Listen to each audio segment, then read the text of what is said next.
Hello everyone, welcome to teaching Pathshala और मैं हूं आपकी एजुकेटर ज्योति। ये वीडियो बहुत ही ज़्यादा खास होने वाला है। सबसे पहले आप सभी को कॉन्ग्रेचुलेशंस जिन्होंने गेट 2021 को बहुत ही बेहतरीन marks as well as ranking से क्लियर किए हैं। सभी को तहे दिल से बहुत बहुत कॉन्ग्रेचुलेशंस। आप लोग के बहुत से मेल्स मैसेजेस मैंने रिसीव किए, although I was not getting a time, proper time कि मैं आप लोग को जो है अपने वीडियो के मीडियम से कॉन्ग्रेचुलेट कर सकूँ, तो थोड़ी सी मैं लेट हो गई हूँ, बट एनीवेज तो आप सभी को बहुत कॉन्ग्रेचुलेशंस। इसके साथ साथ मैं आपके सामने ये गुड न्यूज़ भी शेयर करने वाली हूँ कि ई लर्नम पे जिस प्लेटफॉर्म पे, जो कि एक एजुकेशनल प्लेटफॉर्म है, जहाँ पे हमारा एक कोर्स चल रहा था पिछले 3 महीने से, जो कि गेट 2021 बीटी एंड एक्सेल को टारगेट कर रहा था। और इसका जो रिस्पॉन्स है वो हमें एकदम अनबिलीवेबल मिला है। हमने एक न्यू हिस्ट्री क्रिएट की है, दैट इज 180 प्लस सिलेक्शन की, जिसमें कि हमें AIR 1 मिले हैं, 16, 32, 37, 53, 61 एंड सो मैनी। ठीक है, और ये टोटल 180 प्लस सिलेक्शन का हिस्ट्री क्रिएट हुआ है, जो कि एक छोटी मोटी सी बात नहीं होती है। क्योंकि जब एक स्टूडेंट प्रिपेयर कर रहा होता है और अगर वो किसी एजुकेटर के अंडर में प्रिपेयर कर रहा होता है, तो ऐसा नहीं है कि सिर्फ उस स्टूडेंट का ही प्रिपरेशन चल रहा होता है, कहीं ना कहीं वो एजुकेटर भी उसके साथ उतना ही लगा हुआ रहता है। समहाउ हमें भी इंतजार था कि रिजल्ट कब आएगा, बिकॉज हमने क्या पढ़ाया है इसका रिजल्ट हमें आपके सक्सेस के रूप में ही देखने को मिलता है। और यकीन मानिए बहुत अच्छा लगता है जब हमारे स्टूडेंट्स इतनी अच्छी दैट इज रैंकिंग लेकर आते हैं, अपना दैट इज अपना बहुत अच्छा जो है मार्क्स के साथ किसी एग्जाम को क्लियर करते हैं। अपना सबसे बड़ी बात है, एक नेशनल लेवल के एग्जाम में अपना दैट इज क्लियरेंस करवाते हैं, वो अपने आप में एक बहुत बड़ा अचीवमेंट होता है। तो सबसे पहले तो मैं ये कहूंगी उन बच्चों के लिए, ऐसे बहुत से बच्चे होंगे जिनका CSR क्लियर हुआ है और उनका गेट भी क्लियर हो गया है, तो उनका कॉन्फिडेंस लेवल एक अलग से ही बूस्ट होके रखा है।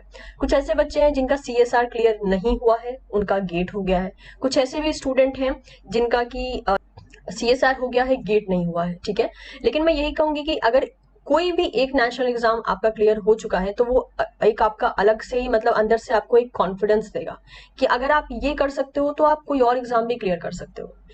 क्योंकि किसी भी नेशनल एग्जाम को क्लियर करने का मतलब आप लोगों को पता है क्या होता है, कि आप उस पॉइंट तक पहुंच गए हो जिस पॉइंट तक की डिमांड एक नेशनल एग्जाम करता है। अब क्लियर होना या ना होना इस बात पे डिपेंड करता है कि आपकी स्ट्रैटेजी कैसे चल रही है। क्या उसी चीज पे फोकस कर रहे हो जिस चीज पे फोकस करना चाहिए, या फिर कहीं गलत फोकस कर रहे हो। क्योंकि एक नेशनल लेवल एग्जाम निकलता है, कंसेप्ट अगर आप देखेंगे तो मोर और लेस हर जगह का कंसेप्ट 80 to 90% सेम ही मिलेगा, लेकिन उसको गेन करने का जो स्ट्रैटेजी होता है, उसको समझने की जो स्ट्रैटेजी होती है, उसको कितने डिटेल में पढ़ना और कितने डिटेल में नहीं पढ़ना, इसकी जो स्ट्रैटेजी होती है, बस वहीं पे डिफरेंस रह जाता है। ज्यादा पढ़ना कोई बुरी बात नहीं है, लेकिन एक ऐसा एग्जाम जो ज्यादा पूछता ही नहीं है और उस एग्जाम के प्रिपरेशन के टाइम आप ज्यादा पढ़ रहे हो, तो आप अपना टाइम ऐसी चीज में लगा रहे हो जो उस एग्जाम में नहीं पूछा जाएगा। तो हमें कंडीशन ओरिएंटेड कभी कभी काम करना पड़ता है, तो आपको उस चीज का बस अब ध्यान रखना है। अभी बहुत से ऐसे बच्चे होंगे जिनका CSR नहीं हुआ होगा, गेट हो गया होगा, तो वो आप में अलग से कॉन्फिडेंस लेवल लेकर आया होगा। मैं आपसे यही कहूंगी कि उस कॉन्फिडेंस लेवल को सही जगह पे लगाइए, और आपका अगर CSR नेट क्लियर नहीं हुआ है तो उस कॉन्फिडेंस लेवल को आप CSR क्लियर करने में लगाइए। यकीन मानिए अगर आपकी मेहनत सही डायरेक्शन में है, आप प्रॉपर तरीके से पढ़ रहे हैं, एक मेहनती स्टूडेंट है, तो बहुत ही जल्द आपका CSR नेट भी हो जाएगा। ठीक है, और ऐसे स्टूडेंट जिनका नहीं हुआ है, मैं यही बोलूंगी कि निराश होने के बजाय ये जो आपके अंदर एक ऐसा फीलिंग आ चुका है कि नहीं, इतनी मेहनत करने के बाद भी नहीं हुआ, तो वो जो एक एक गिल्ट वाला जो फीलिंग होता है, वेरी ऑब्वियस, वो एक हर एक एग्जाम के बाद आता है जब हम कोई एग्जाम क्लियर नहीं कर पाते हैं। बट द रियलिटी इज कि टाइम रुकता नहीं है। अगर आप अभी भी अपने उस गिल्ट में फंसे रहेंगे, तो 3 महीने बाद जो CSR नेट एग्जाम है, दोबारा से फिर यही कंडीशन चलाएगा। तो जिनका नहीं हुआ नहीं हुआ, ठीक है, रात गई बात गई, आप कुछ नहीं कर सकते हैं, आप रो कर भी कुछ नहीं कर सकते। हाँ, आपको बहुत भारी लगता है, कुछ देर बैठ के रो लीजिए, उसके बाद अपने आप आपको जो है अच्छा फील होने लगेगा। एक जो लगता है कि सर के ऊपर किसी ने बोझ रख दिया, वो आपका हट जाएगा। फिर हल्के मन से ही सही, लेकिन शुरू बहुत ही स्टार्टिंग से आप वापस से जो है स्टार्ट कीजिए।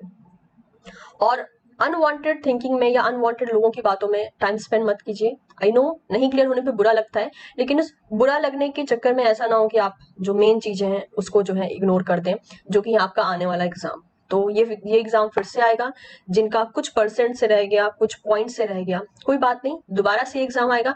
शायद आप सोचने को ये भी सोच सकते हो कि शायद आपका रैंक जो है दैट इज 300-400 नहीं आने वाला है, शायद इसलिए दोबारा से आपको मौका मिला है कि आप जो है स्टार्टिंग के 100 AIR अंडर 100 में आप लेकर आए अपना नाम।